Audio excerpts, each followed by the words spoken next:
All Scouts taking part in the World Jamboree in South Korea are to be evacuated from the campsite early because of an incoming typhoon. 4,500 British Scouts and volunteers had already pulled out of the 12-day event, blaming high temperatures and unsanitary conditions at the camp and saying it had become a health risk. This is the unluckiest jamboree in Scouting history.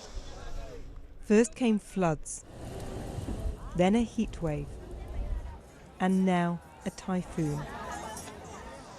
But it was not the extreme weather that caused the Brits to pack up and leave. It was a lack of shade, food, and the filthy toilets and showers. We felt that it was not a safe environment to be in. And we knew when we took that decision how difficult that was going to be for young people who've spent 2 years raising money, and that's why we feel so let down. The organisers were unprepared for the weather and an event of this scale.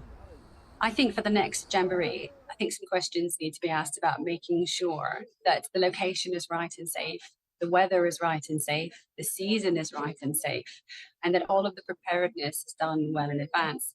I have no doubt the organisations have a checklist they go through to make sure that everything is safe and ready. I think it will be added to after this event, and I think that's the right thing to do.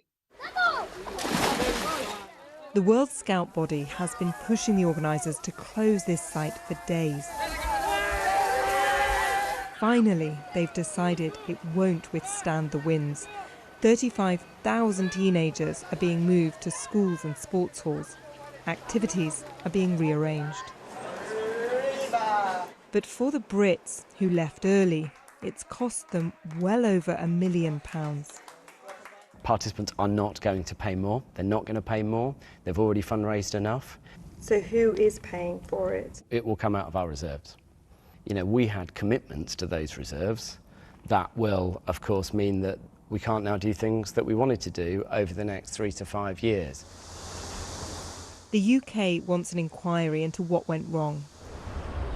For now, the incoming typhoon is providing cover for an event that seemed dangerously out of its depth. Thank you. Have a nice day.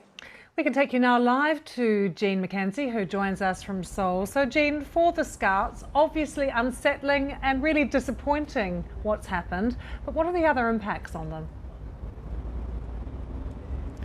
Yeah, I mean, we heard just there in the report the chief executive say that it's going to cost them, or this is costing them, well over £1 million, and that could actually impact their programmes for young people for the next 3 to 5 years. The chief executive also told me earlier that it might actually mean that they have to admit fewer Scouts into the organisation in the short term, which will be disappointing for the 100,000 young people who are on the waiting list in the UK at the moment to join the Scouts. Clearly, they are taking a huge hit here. This decision to leave early has been a real financial burden, and I think it shows just how much they agonised over this decision. It wasn't something that they took lightly. With all the Scouts now due to leave the site, they are saying that their decision to be the first out of the door was a good one, because it's meant that they've managed to get all their young people into hotel rooms safely here in Seoul, and those hotel rooms are now going to be incredibly sought after. So their message to parents today really is, who are disappointed and frustrated that their children are not having the experience that they saved for and that they were promised, is that really they have been acting at every stage with kind of safety first. Jean, thanks for joining us from Seoul.